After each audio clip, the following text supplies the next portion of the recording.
Oh, we talking about transgenderism with these two, Jordan Peterson, Ben Shapiro, two of the most intellectual minds in today's society. If you haven't seen them, you're missing out, but you're going to learn today. They always bring logic while others appeal to emotion. And when others appeal to emotion and get their panties in a bunch, they have already lost the argument. So I'm here for it. Worldwide exclusive.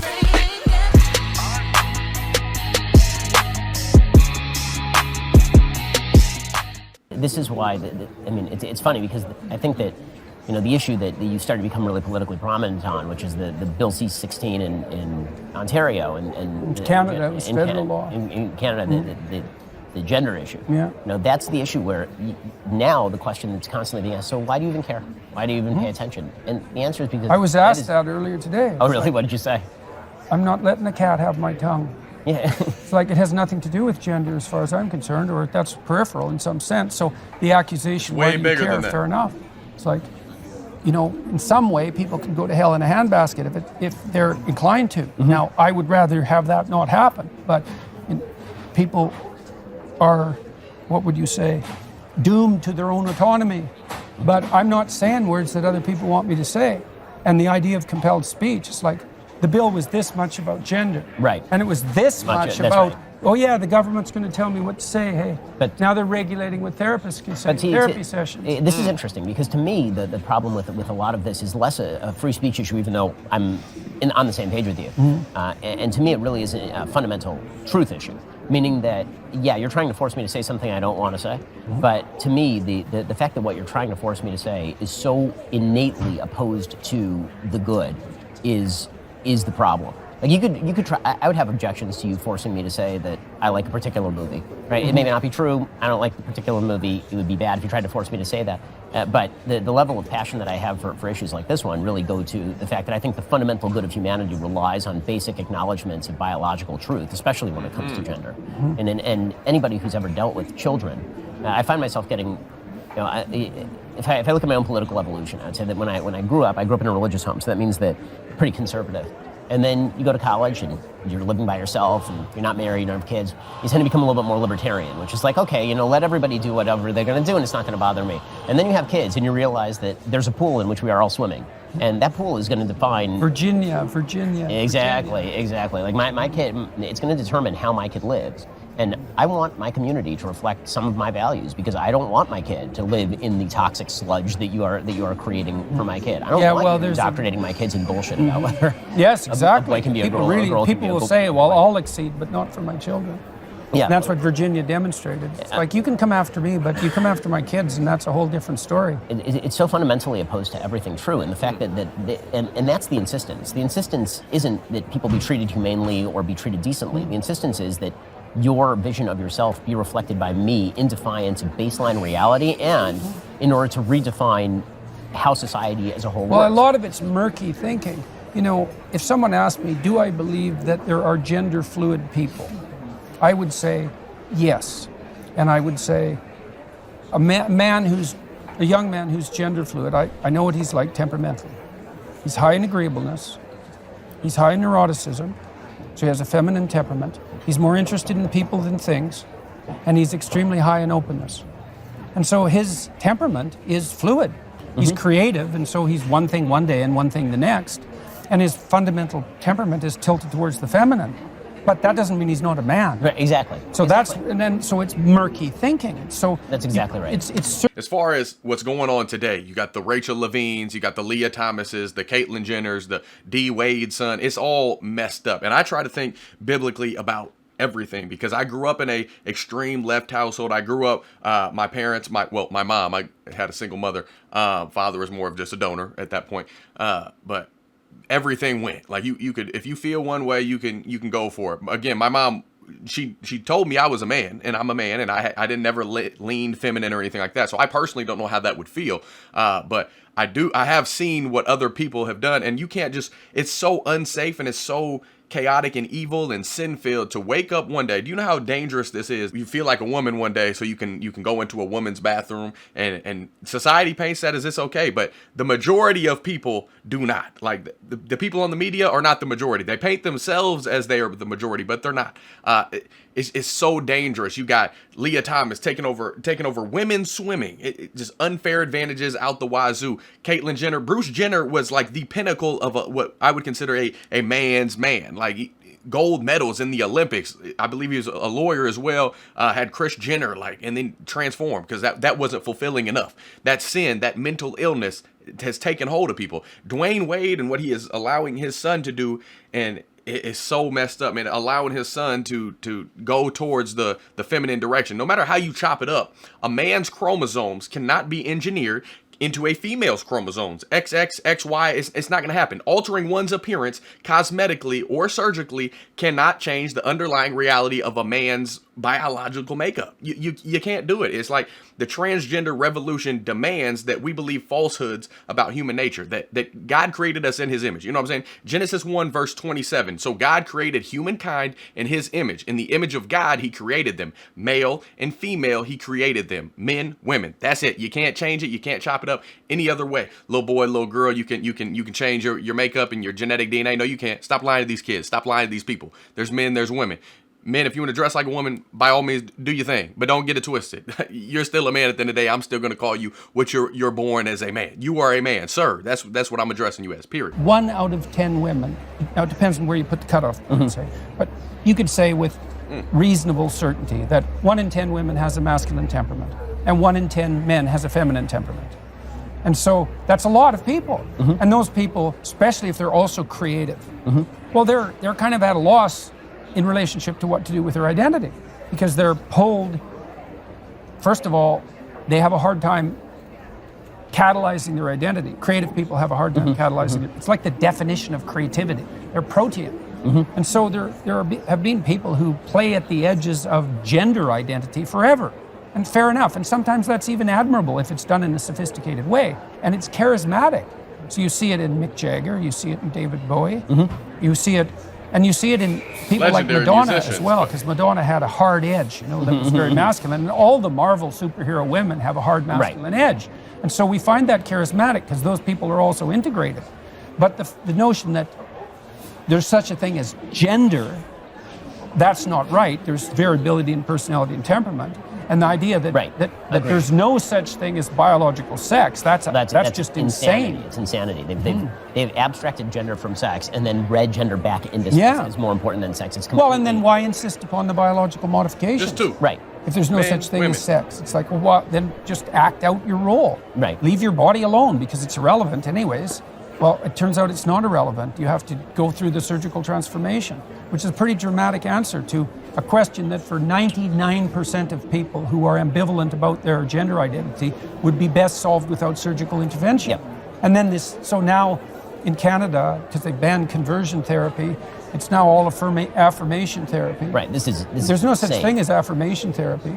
Right. No, it's insane. I mean, the semantic game that was used in order to say, well, conversion therapy, which was at one time using electric shock to treat homosexuals, and saying that that's the same thing as you have a gender-confused 12-year-old. Look, I had a 14-year-old kid who was a client of mine, and he was in the mid stages of puberty. He was a pretty creative kid. Agreeable kid as well, right? And that's important. So he had a bit of a feminine temperament. And that also meant he could be pushed around fairly easily. Well, there was an aggressively gay guy in his school was hitting on him and trying to convince him that he was gay. Well, he didn't know. So he wanted to talk to me about it. It's like, well, I was going to tell him. What the hell do I know about this kid? Exactly. And I wanted to hear what his problems were and how it might be sorted out, what he wanted. And like that's what you do in therapy, is you help people sort out their problems. Now this idea is you come to me with an axiomatic claim, whatever it is about your identity, and my job is to rubber stamp it. It's like, I'm not a therapist then. So this is not only insane, this insistence. Like I like to think of truth, untruth, and anti-truth, right? And the notion that therapists affirm is an anti-truth because look, let's say you come to me and you say, you have a proposition about yourself, and I say, no, I'm your therapist. No, that's wrong. It's like, that's not good therapy. But neither is you have a proposition about yourself, and you're disturbed enough to come to a therapeutic session, and I say, yes, you're right. It's like, I don't know if you're right. And if you're so right, why are you here? Like, what are we talking about The if you're already right? It's a destruction of basically the only form of therapy that we know to work. Yes, Cognitive behavioral therapy. Yeah. It's all about saying that so, this. So are the rest of them. They're all this is one of the things that's interesting about clinical psychology. Every single school of psychotherapy is predicated on the idea that free expression of thought or the free transmutation of behavior is curative. And it's true with cognitive behavioral therapy, just like psychoanalytic therapy. It's all the same thing. And also the other axiom of therapy is voluntarily expose yourself in measured doses to what you're afraid of. Mm-hmm. And so that's an interesting thing, because the psychoanalysts believed when the behaviorists first came up with exposure therapy, they had it formulated wrong. They thought you learn to be afraid. So you're normal, mm-hmm. and then something hurts you, and then you learn to be afraid of it. That's wrong. You're always afraid, except when you learn not to. So they had it exactly backwards neuropharmacologically, and it really matters. This matters. That doesn't mean you can't learn some fears. You can, but mostly you unlearn terror, right? So children are afraid to get away from their mother. It's because they're afraid of the entire world. Well, you have to learn how not to be. And you don't learn that by habituation, because that was the idea. So you take someone who's afraid, they've been conditioned to be afraid, you expose them to what they're afraid of, and then you have them do relaxation exercises so they counter condition. Well, then it was discovered, and they don't have to do the relaxation exercises. It's like, oh, well, it still works, just exposure. It's like, well, they get less afraid when you expose them, because their fear habituates. So then the psychoanalyst said, well, if they get less afraid of that particular thing, the symptoms are just going to substitute, because that fear of an elevator, say, was reflective of a deeper fear of death. Had a client I exposed to an elevator, the doors open, she said, that's a tube. It's like, and her fantasy about the elevator was, it was a place she was going to die in of a heart attack. Well, people were discomforted and, what would you say, made contemptuous of her foolishness while she was suffering and dying. So social alienation and death, that was the elevator for her. So we expose her to the elevator. What does she learn? Not to be afraid of the elevator. No. She learns she can tolerate those fears. She learns to be brave. And so the psychoanalysts were they were diametrically wrong, because if you expose someone to anything they're afraid of, effectively they get less afraid of everything, right? And so that's partly why psychotherapy is curative in that manner, is that people discover that they're bigger than their fears. They don't discover that the fears are trivial. I think that the cult of authenticity is going to be the destruction of all psychotherapy, and then, because if the cult of authenticity is that your true authentic feelings are what makes you you, then the attempt to make you brave in spite of your fears is a suppression of your fears. It's almost like a Freudian analysis of you're suppressing your sexual desire, and this is not full authenticity. Yeah, right. Why isn't the fear you? Right, exactly. The authentic you. Exactly, and I think that's kind of where we're going. It seems like so this movement towards unity that we were talking about, this is a place, I think, where like informed liberals and conservatives could meet. It's like, well, there is this authenticity, let's say, and drive for adventure. And you see that elevated to the highest place, in some sense, in the more careless Disney movies. But the full manifestation of that in an integrated sense is the drive towards authenticity inside this higher order unity. It has to be, because otherwise it's disuniting. It causes fragmentation and chaos. And so it has to be subordinate to a higher order end. And then you might say, well, what is that? Part of that's the reciprocal altruism that the evolutionary biologists are always on about. It's like, some for you, some for me, some for you, some for me, in measure, right? And that makes both of us richer. And so that's part of the higher order unity, and people are intensely reciprocally altruistic. That's great. It's good. Actually, if I can get a re-up on something, that would be awesome. Yeah. Thank you. Okay. And so it's authenticity in the service of what? Now, when Pinocchio becomes real, he's already rescued his father, right? So he's established an accord with the tradition that gave birth to him already. He's revitalized that.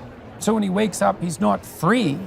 He doesn't have any strings on him anymore, but he's already existing in a harmonious relationship with his father, which is a big deal. And one of the lovely things about what happens to me as a consequence of my lectures is that lots of fathers and sons come up to me and say, we've really worked out our relationship. It's like, and they're both like, you've never seen smiles like that.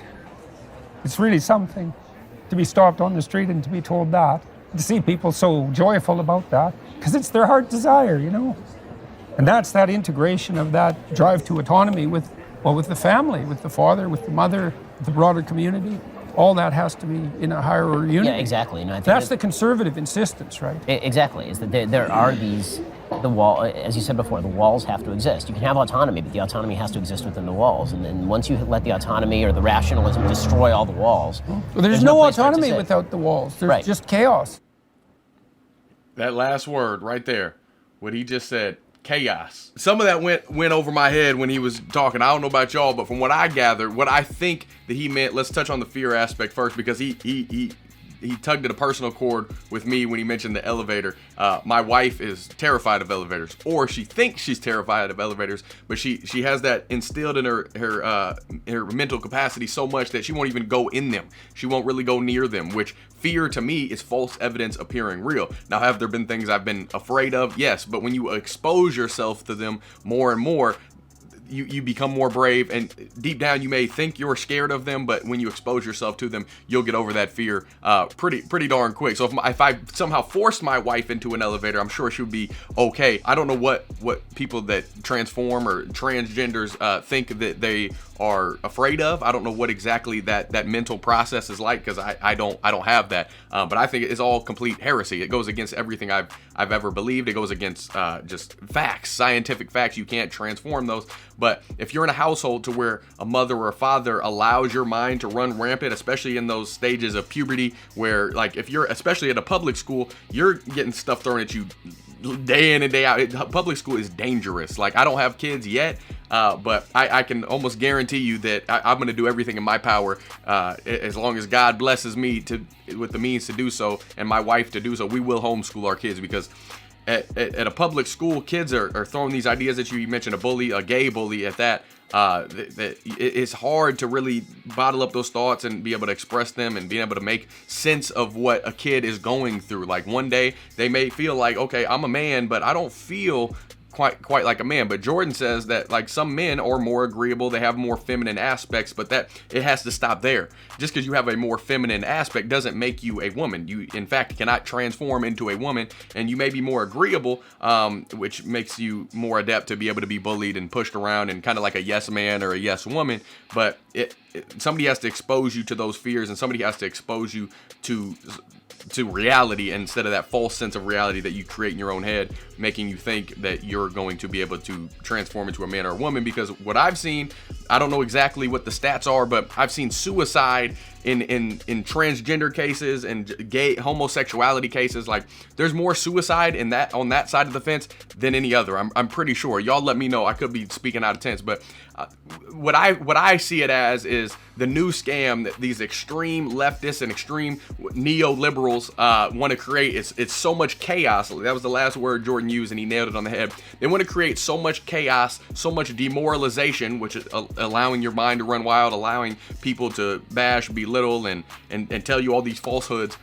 So much dependence on drugs and alcohol and transgenderism, that there's so much dependence on that, and porn and superficial affirmations, that the more people than ever at some point are going to kill themselves, and they think will really make God sad. You know, for Christians, like, they think that's going to get back at these Christians, these straight folks, these white nationalists.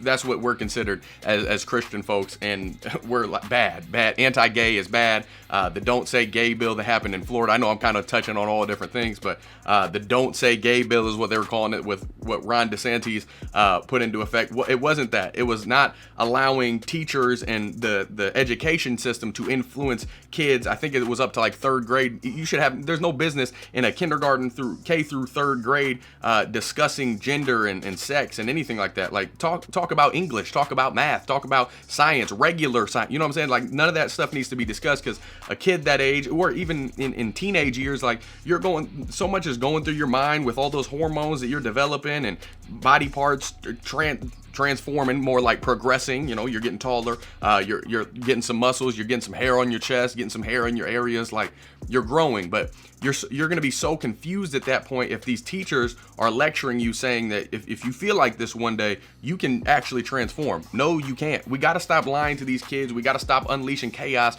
and we got to stop allowing these heresies to take hold of our education system, our media, all of that, because the minority is using the media to make it seem like they're the majority, and it's not that case. Trust me, the vast majority aren't buying it. The vast majority of people know that you can't transform, know that those chromosomes can't be adjusted, and it takes people like Jordan Peterson, Ben Shapiro. I'm not going to put myself in that same category, but I'm going to use my platform as best as I can to inform and to break down and to watch and all of that and put it in front of you guys.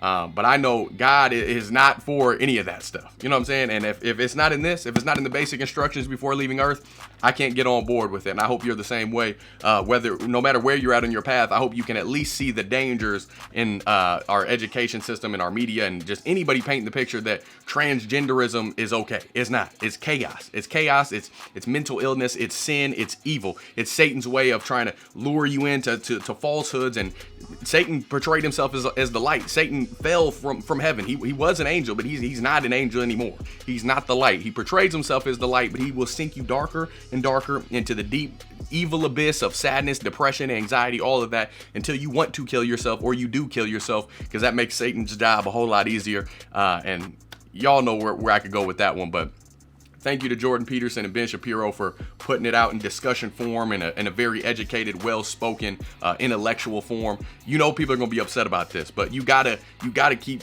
standing up for what's right, standing up for the facts, standing up for our children, our adults, everybody who's lost. The Christian thing to do is yes, love God, love people, but you can love people, and one of the best ways to show somebody you love them is by keeping it real with them. And when you see them straying off, you got to bring them in and say, yo, come on back. Because you going wild, loving somebody doesn't mean letting them do whatever they please. Loving somebody and truly, genuinely caring for their well-being is correcting them when you know they're straying off and when they're going wrong. You got to say, come on back now. Come on back to common sense. Come on back to truth. Come on back to God and what's real. Men, women, that's it. We got to stop letting them take over sports. Stop letting them take over our restrooms. Stop letting them take over the truth, because you can't take God's truth. No matter how hard you try, at the end of the day, he's going to have the last word. I know that.